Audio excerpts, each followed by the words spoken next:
Divers get stuck in a tunnel named the Intestine. That sounds like me after I eat a bunch of pizza. I get something stuck in the tunnel called intestine. Cheese makes me poop. To put it plainly, if you ever happen to be caving and encounter a section known only as the intestine, it's probably time to turn around. Unfortunately, for the people in the final story, they didn't, and instead found out how the section got its name. As always, viewer discretion is advised. Hey, yo.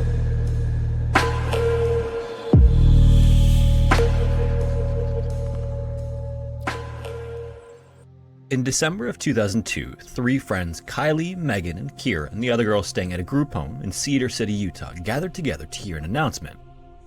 When the girls had quieted down, one of the counselors told them that a special field trip had been planned for them on Christmas Eve. This group home was a facility that provided treatment programs for girls with substance, emotional, mood, and behavioral issues, and field trips were common, but this one was very different or from the otherwise. rest. I can't. When I was researching for like the last video I did, there were so many. There were so many cases I was looking at of like people dying from free diving or people dying from cave diving or spelunking or whatever you want to call it. Mary Jane, thank you so much for the gifted sub. Suck some dick. Each of the girls in the house. I just don't get the thrill. You know, like skydiving. I'm trying to think of like other dangerous or like, you know, base jumping or rock climbing. Like, I get the thrill, right? I get that. Diving and going into really small areas, like, I don't get the thrill. What's exciting about that? You know what I mean? I don't get it. Have you seen the thing about the guy whose body had to be cemented in the cave he died in because they couldn't retrieve his body? Yeah. There are people that go diving in glaciers too. I know. I just don't get it. Death is exciting to some people, I guess. I guess it's better to live close to death instead of live far away from. There's something there. There's a solid good quote that you could clip, post on Instagram. Trust me, there was something there. Morgan, thank you so much for the tier 1. There's something there. This also had a unique story that led them there, but if anyone seemed like they didn't belong there, it was Kylie. The first impressions of her was that she was a goody two-shoes just from the way she looked when she first arrived at the home. She had glasses, dirty blonde hair with bangs, and dressed rather plainly, giving the impression that she was a bit of a nerd. As the other... Are we watching a 90s fucking high school movie? Yeah, she was just a basic girl. She had glasses and dirty blonde hair. Totally a nerd. Like, what year is this? It's like the start of like a 90s movie. Perfect day. Starts playing that song. Dude, I'm ready. The girls got to know her though. They discovered how sweet, down to earth, and most of all, did she take off her glasses and all of a sudden become hot? how funny Kylie was. They were always amazed by her ability to make even the saddest girls among them laugh when no one else could get them to so much as smile. Kylie was given up for adoption as a baby and was eventually taken in by an upper-class family. But unfortunately, that wasn't enough to keep her from walking a destructive path as a teenager. She supposedly used drugs often and did a lot of partying, and she eventually ran away from home, and that's how she ended up in the group home. There, she made friends with Megan and Kira, and the three usually enjoyed field trips that were planned for them. When the announcement was made about the Christmas Eve trip, however, Kira couldn't shake this sudden feeling like something bad was going to happen, and she couldn't figure out why. She tried to tell the counselors and therapists at the group home about it, but her feelings were dismissed as nothing. Once the destination of the field trip was announced, though, Kira understood what her instincts were trying to tell her. The counselors would be taking the girls to Bloomington Cave, which is a remote but popular underground tunnel system in the southwest corner of the state. If anything terrible was going to happen that month, Kira just knew it would be on this trip. However, the rest of the girls, including Kylie and Megan, were excited and thought that it was a cool idea for a field trip. For more than 100 years, if anyone has watched Final Destination or know Final Destination rules, then you know. When you have a premonition or like an idea something bad's going to happen, don't do it. After its discovery, Bloomington Cave was a favorite hangout for Boy Scouts and cavers. Unfortunately, it was also the perfect place to do illicit substances or participate in underage drinking, which drew people who weren't terribly respectful of the cave. The walls were eventually covered in graffiti, and the ground was constantly littered with bottles, garbage, and even human waste. I had those In on addition, a daily in basis. Stay inside, wrap yourself in bubble wrap, close yourself in a room, and then put padding on the wall. Like, it's that simple. And then just eat broth. Like, just drink broth, and that could be your only source of food. It's that easy. 1952, Utah's Dixie Grotto Caving Nothing Club solid. took an interest in You Bloomington might Cave choke. and spent time evaluating how safe it was. Since the caving club's purpose was to preserve and further the study of caves, the club's conclusion was unexpected. They recommended that Bloomington Cave be blasted closed so no one would ever enter it. Their conclusion was that there was just far too much potential for inexperienced and unsupervised exploration. Plus, they believed People would party in the caves where I went to school. Apparently, a girl died from the cave falling in the 90s. Yeah, caves are kind of creepy. You know, insert Minecraft cave noise. You know what I'm saying? the entire cave was geologically unstable, making it prone to rockfalls and cave-ins. So in January of 1953, the cave's 5 entrances were wired with dynamite and blasted to rubble. The closure wouldn't last long, unfortunately, because access points were created by teens who moved the broken rocks out of the way. Of course. Second attempt at blasting them shut Teenagers, occurred man. in 1954 with the same Teenagers. result, so the effort was just abandoned. Later, the Salt Lake Grotto Caving Club caught wind of the cave's existence and took it on as a mapping project in 1977. They managed to measure 3,000 feet or 914 meters of tunnels, but at that point, they deemed the project too dangerous to continue as well. Then in 1999, members of a local grotto club spent 3 years picking up where the previous group left off and measured Bloomington Cave to be 7,136 feet or 2,175 meters in length. Yeah, exactly. Like, I think caves are cool as shit. Like, going into caves that are like tourist level caves.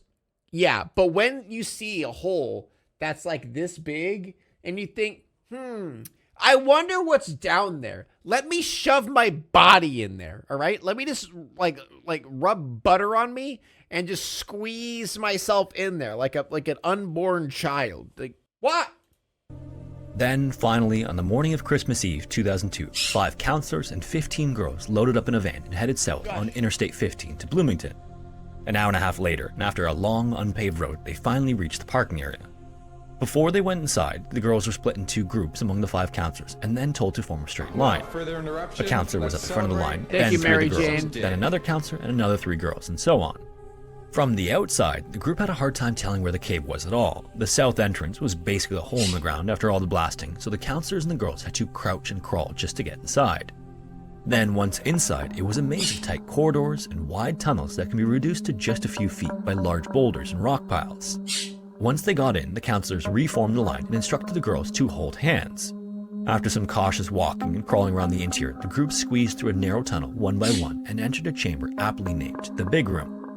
This room is easily the cave's largest area and is littered with stalactites hanging from the ceiling and large boulders spread out across the floor. This natural beauty of the area was lost on many of the girls, though. After going through the tight passage to enter the Big Room, some of the girls started to express their growing fear. Before entering the cave, I'd say many of the girls so. were excited, but the further in they went, the more they recognized that what they were doing just didn't feel safe. But regardless, the counselors reformed the line once everyone had made it through the small tunnel, and they I don't grabbed know each who would other's think hands this and is continued on. cool. Kylie and Megan were in the What would same be group, fun and the about 2 this? grabbed onto each other tighter and tighter as the line continued forward. At around this point, Megan noticed fear in Kylie, which automatically made her all the more scared. This was the first time Megan had sensed any fear in her at all, in all the time she'd known her. Kylie was eventually so scared that Megan had to encourage her to keep going and assure her everything was going to be alright. Why? Just then, for reasons Megan can't remember, she let go of Kylie's hand for a second. In that split second, the sound of tumbling mixed with screaming echoed through the massive chamber before a thud brought it to a stop.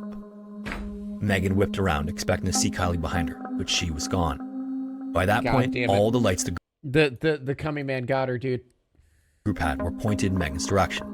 That's when they noticed a rock ledge that dropped 150 feet immediately to their left they had no idea about. The counselors then shined their lights around the lower floor, and there was Kylie, laying motionless on the rock. Several of the counselors then rushed down to her, while the others led the girls out and called for help. When they arrived, medics ran into the cave and started making their way to Kylie, knowing every second could be the difference between life and death. When they finished climbing down more than 100 feet to reach her, though, they immediately knew it was too late. It didn't take more than a single glance at her to know there was no saving her. Afterward, it took a search and rescue team the rest of the day to remove Well, that sucks. Like, literally dying from fall damage. That just sucks, man. Why didn't they at least bring safety equipment with? I don't understand any of this. It was an unmarked cave. Well, it was marked, but it was like a cave that people notoriously know you're not supposed to go to. You go in there with limited equipment and you die from fall damage. Like, I mean, bro, I don't know. They didn't turn on creative mode on this one. Should have had a water bucket. True. Like, why are they not constantly scanning at their feet? You know? I mean, I guess they're like more like, ooh, look, a cave. But yeah, this whole situation was stupid. Kylie should have, I mean, they should have just said, hey, yo, you're scared? Yeah, let's go back. You're right. It's always the idiots that have horror stories like this. Yeah, it's always like preventable stuff that like is blatantly obvious that you shouldn't do. And then people do and then die. Move Kylie's body and transport her to the morgue. The group home then informed Kylie's adoptive parents of the accident, and as you might imagine, they were devastated and wanted answers. Surprisingly, this would become controversial. The person who was still in charge of the group home as of 2022 told the Salt Lake Tribune that the group home bears no responsibility in Kylie's death. He pointed to the autopsy and claims the medical examiner told him that Kylie would have died no matter where she was that day because of an undiagnosed heart problem. What? According to his interview with the Salt Lake Tribune, he was told that Kylie's fall was the result of cardiac arrest and that no one was at fault. The more accepted explanation, heart attack? Obviously, was that there was a complete lack of preparedness. When the girls followed their counselors into Bloomington Cave that day, the group had only 8 light sources between all 20 of them. 5 had lamps. What? Everybody should have a fucking flashlight. What do you mean? Yeah, these people are just dumb. These people are so dumb. Each of the counselors wore, and just 3 flashlights for 15 girls to share. What the Sigma? This is a sixth of what would typically be recommended for a group that size. Apparently, just before Kylie's fall, visibility was so low among everyone, they were literally feeling their way forward with their feet. That was the only way they could tell if there was solid ground ahead of them. That's a good It's still unclear if Kylie took a wrong step or if she lost her balance. They're literally face-checking a bush in League of Legends right now and then hoping nothing happens, bro. But when the area is lit up, it's easy to understand how much of a difference being able to see makes to safety. No wards? It's important to note that the official police and autopsy reports list her cause of death as liver lacerations and blunt trauma, both caused by the fall and not her heart. The group home was never held accountable for its role in the accident. On the evening of January 15th, 1995, Frank closed his eyes as he ducked his head under the shower spray. The sun had just set outside as his mind wandered for a review of the day and what was to come in the next. Fuck. Then, suddenly, he was snapped out of his daydream. A feeling had come over him, and it was a horrifically uncomfortable one. Frank's son, Conlith, who was known by Con, was supposed to be home by then after a weekend of adventure with a handful of friends. Conlith was a member of the Kevin Street Caving Club at the Dublin. Why did you even bring up the shower part? Anyone else? Like, that seemed completely unnecessary. Daddy was just naked in the shower, just letting the hot water just slowly drip down his body. And then all of a sudden... Oh, yeah, wait, where's my son? My son was supposed to be here. Could have left out the naked in the shower part. You know, it added an extra layer of hot. You know, I'm fine with it. Institute of Technology in Ireland. It's the little details to explore the Cradle Hole Cave just across the border from Ireland in the United Kingdom. The 10 college students spent the previous day checking out tunnels in a different cave system that really tested them, so on Sunday a more leisurely exploration was planned. Once that was complete, they'd begin driving the 2.5 hours back to Dublin. However, even with all that planned, Con should have been home by then. Frank then turned the shower off, and the sound of running water was replaced by faint voices coming from downstairs. And then you just hear the clap of his ass cheeks as he jumps out of the shower in excitement to see what's happening downstairs. In an instant, he knew his instincts were correct. After drying off and getting dressed, he rushed down the stairs to find a police officer talking to his wife. When they both turned to look at him, but he got their dressed. expressions told him everything. Among the landscape of Northern Ireland, where bedrock has formed sinkholes, caves, and springs, Cradle Hole is the largest. Thank you for 12 months. Known locally as Dooline, which is another term for sinkhole, Cradle Hole measures more than 100 meters long. Leave the Irish alone? What am I doing to the Irish? 60 meters wide and 35 meters deep. It was once several smaller caves beneath the surface, but collapsed long ago thanks to the river that flows through the area. Thousands of years of erosion weakened the limestone, and eventually it all sank into the earth. The river then rerouted itself to run through Cradle Hole, giving the cave a constant echo of rushing water. The cave is 1% maybe. I don't know exactly how much. It's like 10 or something. Also divided into two sections, upper cradle hole and lower cradle hole. The upper portion requires visitors to wade through the river into large chambers with beautiful formations all around. From there, water then flows into an underground lake which is 230 feet or 70 meters long. Incredibly, the waterway that connects the upper portion with the lower portion was only discovered in 2010, and much of the river inside the cave is cold and deep. This is sort of a unique experience even in caving, making the sinkhole system a must-visit for avid cavers. At 21 years old, Khan was already a passionate adventurer who enjoyed climbing mountains. His dream was to one day summit Mount Everest, but he enjoyed caving equally as much. Also among the group of 10 entering Cradle Hole that Sunday were 20-year-old Philip and 22-year-old Patrick. Thank you, altered picture frame. Both were members of the Kevin Street Caving Club, and Patrick was one of the founders, and Philip joined about a year after its formation. And despite being a caving club, everyone in the group was relatively inexperienced at it. This was far from their first cave exploration, but there was still a lot they didn't know about the way different caves behave. Around noon on that Sunday, the college students entered Cradle Hole and advanced into a huge chamber. On the other side of it was a narrow tunnel that continued on into the system. The group then waded through the river in the direction Everybody knows that some shit's about to go down when you hear the of the tunnel, and when they neared it, Patrick told the rest of them to wait while he checked to see if it would be safe to enter. He noticed the river was moving pretty quickly in the wide open chamber, so he was concerned that the current might be too strong when it concentrated in the more narrow tunnel. On top of that, the water level was almost in line with the top of the passage. Of course, the corridor could widen out just beyond the opening, which would allow them to pass through it, but there was only one way to find out. Horrifyingly, always go with yeah, it might be. Yeah, there's a possibility that it'll open up when we get over there. Always go with that. Yeah, just always, yeah, yes. By the time he figured things out, it was too late. The area around the karst landscape surrounding Cradle Hole had experienced several days of heavy rain leading up to January 15th, and although it was a beautiful day outside when they entered the cave, rainwater was still seeping through the limestone and into the river. Yeah. This greatly increased the depth and power of its current.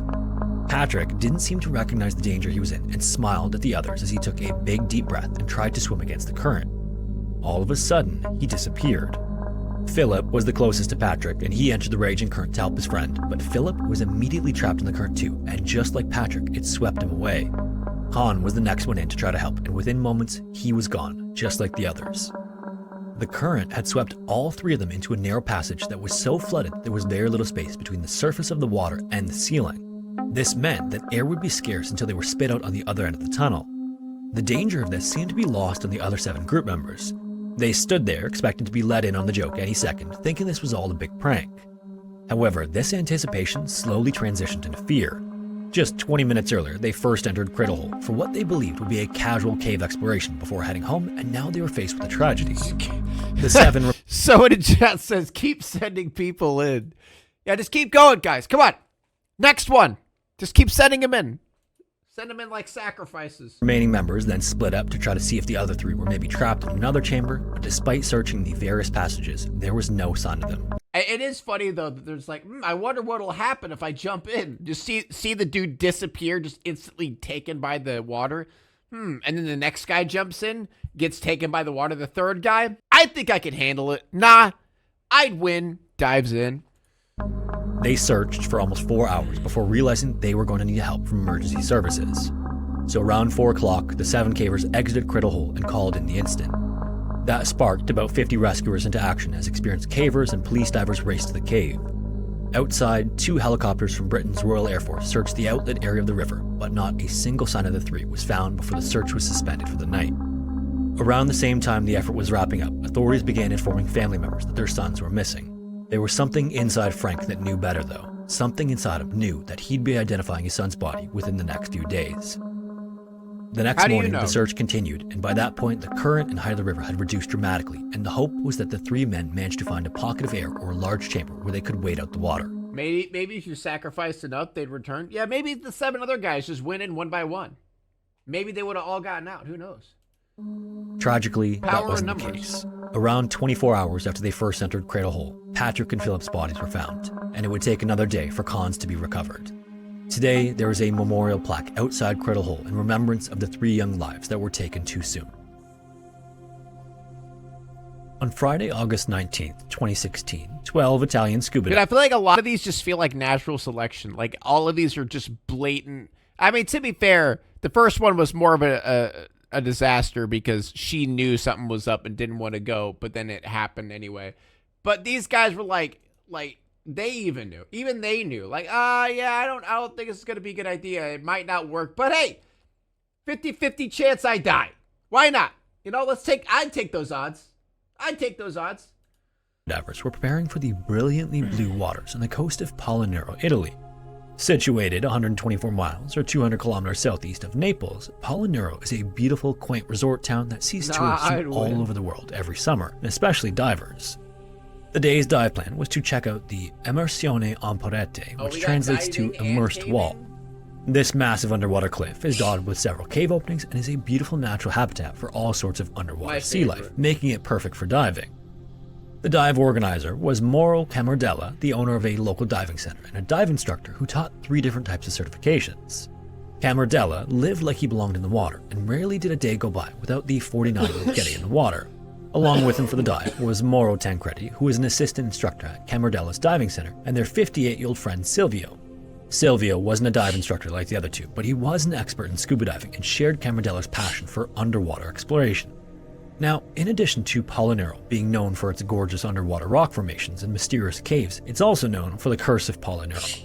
The town has had several diving accidents and tragedies over the years. In 1984, 2 underwater speleologists drowned during a research dive. Then, later, 3 divers from Poland died after becoming trapped in one of the caves in 1996. Then, in 2012, 4 more divers were killed when the roof of the cave they were exploring collapsed. This wouldn't be anything for the group of 12 to worry about, though, because they didn't have any plans to enter any of the caves. Boo. Soon enough, You're gonna need to chill. Chill with the squawking, right, bro? I brought you in here. I could always take you out. all 12 divers were in the water, taking in the breathtaking views of all the beauty beneath Palinuro's waters. Then, a little while later, they began resurfacing at the agreed-upon rendezvous time, around 11:30. When 9 of the divers surfaced, they waited in the water for the dive organizer and his 2 friends, excitedly sharing what they thought of the immersion wall with one another. Considering the diving expertise of the 3 men who hadn't returned yet, there was very little worry among the others. They just figured the 3 of them decided to extend their dive for a while longer, or maybe they came across something they had never seen before, or they just lost track of time. Then, when the other 3 still hadn't returned to the surface after more time had passed, others began to suspect something had actually happened. Some of the divers on the excursion hurried to the wall to see if they could see any of the men, but none of them had cave diving certification. Obviously, no one wanted to be added to the list of the missing, so they remained outside the cave and continued to search the sea for them through the night. Eventually, exhausted, without any luck, the authorities were finally contacted, which is something that probably should have taken place at least half a day sooner. But in any case, the Palinuro Fire Service arrived sometime later, and although they were trained in underwater rescue, its members were not expert cave divers, so authorities reached out to a 61-year-old local named Fabio. He was another of Palinuro's diving experts. He was actually the first to map out one of the caves in the wall, called the Grotta della Scaletta. This translates to Cave of the Ladder or Ladder Cave, which was named for 2 long sections that run vertically. The cave entrance, which is only about 4 feet or 1.5 meters wide, sits on the wall about 46 feet or 14 wide, meters man. below the surface. Like, I just don't get the concept of if I fit, I go. You know what I mean? Like 4 foot wide, I could squeeze in that. Yeah, I think I could squeeze in that. Why? From the entrance, the first tunnel extends horizontally until intersecting with the first vertical shaft. Going down into the shaft, the bottom curves and gradually returns to horizontal, and then to the end of the bottom tunnel. At the end of this tunnel is an extremely tight restriction at around 164 feet or 50 meters below the surface. Along the bottom of this tunnel is also a combination of sand and silt, and because of how narrow it is, a silt out is a virtual certainty, especially for inexperienced cave divers who don't know how to handle that type of situation. When Fabio mapped it, he called this cramped tunnel the Intestine of Palinuro. And knowing what he knew, he had a feeling this story wouldn't have a happy ending. The intestine is also about 52 feet or 16 meters in length, and the undulating walls inside close in to less than 3 feet or less than a meter at some points. Undulating walls? If they made it through this tunnel, they would have come upon a fork with one tunnel above them and another straight ahead. Choosing the tunnel above them would have taken them back to sea level, but they'd still be enclosed inside the rock, inside of an air pocket at the very top of the shaft. Oh god. Even if they had ended up in the air pocket, it likely didn't have nearly enough oxygen to sustain even 1 person for very long, let alone 3. This meant there was only one hope for the men, and that was if they managed to make it through the intestine and then chose to bypass the vertical shaft and continue straight ahead. Had they done that, they would have reached the back entrance to the cave and come out into the open sea on the other side of the rock. But Fabio was sure that if they had managed to make it out the back entrance, they would have already been found. He didn't tell anyone at the scene, but it was Fabio's belief. Wait, Pig, why aren't you celebrating this glorious holiday with your family? What are you talking about? I already went outside and shot guns and cranked my hog. That's all I need to do, right? That the divers were dead, long before authorities were even called. Just after he arrived, Fabio was asked to dive into the cave and see what he could find. He entered the water, made his way to the entrance, descended down the first vertical shaft, and made his way into the bottom tunnel where the opening to the intestine is located. When he entered the bottom tunnel and shined his flashlight ahead of him, he immediately stopped what a and turned shot. around. When he resurfaced, he then confirmed to the Port Authority that the men were either trapped inside the tunnel or up in the air pocket of the second vertical shaft. The intestine was apparently so heavily silted out that most of the bottom tunnel still had near zero visibility. Fabio knew then that the only reason to keep searching for them was to recover their bodies. Word of the missing divers spread around Polinero, and the reaction was pure disbelief. It seemed that everyone in Polinero knew Camardella and Tancredi on some level and their reputation as highly skilled divers. The divers' social media filled with comments and posts expressing love and hope that they'd come out of this alive, no matter how bleak things looked from the start. Then, after waiting until they were sure the silt was settled, it took rescue divers only 4 hours to find Camardella and Tancredi. Both men were dead outside the entrance of the intestine. The silt out was so bad that even though Fabio had been just a few feet from them, he was unable to see their bodies. Then later, inside the intestine, Silvio's body was found wedged in one of the narrower sections. He was held so firmly by the rock all around him that it took 6 more days to free his body from the tunnel. I don't get it. If they were so experienced, would they not be able to figure this shit out? After their recovery, an investigation got underway to figure out what exactly had happened, and according to the official report, here's what is believed is the most likely scenario. When all 12 divers reached the wall, they split up into smaller groups to explore.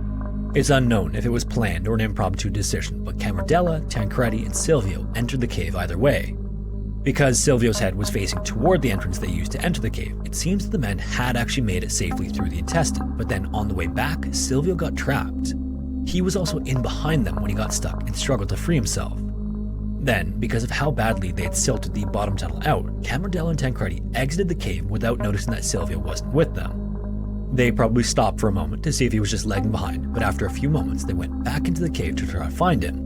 When they re-entered Scarletta, it's unknown exactly how much air they had left. It's believed, though, that they realized Silvio wasn't with them around 11:30. Oh, shit. This would have put all 3 of them on the cusp of tapping into their reserve air if they hadn't already reached that point. If Silvio panicked at all as he was stuck in the claustrophobic passage, his respiration rate would have increased and his air supply would have dwindled much faster. It's thought that Camardella and Tancredi lost track of time and failed to check their air gauges as they worked to try to save Silvio. The moment they ran out of air was likely the first moment they realized they were in serious trouble. Camardella and Tancredi are seen as selfless heroes who lost their lives while trying to save a friend. Damn. That's rough, dude. If you made it this far, thanks so much for watching. If you have a story suggestion, I'd love to hear it, and you can submit it to the form found in the description. I feel like when it comes to like extremely experienced people, a lot of times they die because of, what's the word? Not carelessness, but basically they're so used to knowing everything that they stop thinking about it. Negligence, overconfidence, complacency. There you go. Yeah, complacency. That's the word I'm looking for. I feel like that's what happens a lot when like people are like super experienced and like know everything about the thing. They start becoming complacent and then stop, you know, double checking everything. Like, for example, checking their gauges or, you know, I don't know. Like little things like that, they just don't check anymore or just don't care because they're so used to it. Now it's time to walk away. I hope you enjoyed your stay. Did you laugh or cry or maybe subscribed? I'll thank you either way. You know I will miss you. I hope you return. Tell your friend or your mother to get me more views, please.